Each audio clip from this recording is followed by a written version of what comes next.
రైతు సోదరులకి నమస్కారాలు. ఈరోజు మనము సేంద్రియ వ్యవసాయం యొక్క ఆవశ్యకతను తెలుసుకుందాం. ఎందువలనంటే ఈ రసాయన ఎరువులు వాడకం వలన మన భూసారం నశించిపోతుంది, తినేవారి ఆరోగ్యం క్రమేణా దెబ్బతింటుంది, అలాగే రైతుకి ఆర్థికంగా భారమవుతుంది. అలాగే మన యొక్క కేంద్ర ప్రభుత్వము సబ్సిడీ ద్వారా ఏటా 1,00,000 నుంచి 2,00,000 కోట్ల రూపాయల వరకు సబ్సిడీ రూపేణ అందిస్తూ ప్రభుత్వానికి కూడా భారమవుతుంది.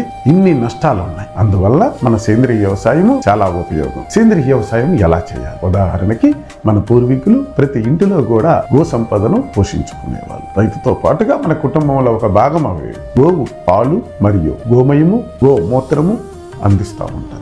ఈ యొక్క గోమయం ద్వారా మనము మంచి ఎరువుని తయారు చేసుకోవచ్చు. పంట పొలాలకి మనము దాన్ని ఉపయోగించుకున్నట్లయితే చక్కగా మంచి ఆరోగ్యమైనటువంటి పంటని అందించి తద్వారా సమాజానికి మంచి ఆహారాన్ని అందించిన రైతుగా మనం ఉంటామని చెప్పేసి మీ అందరికీ తెలియజే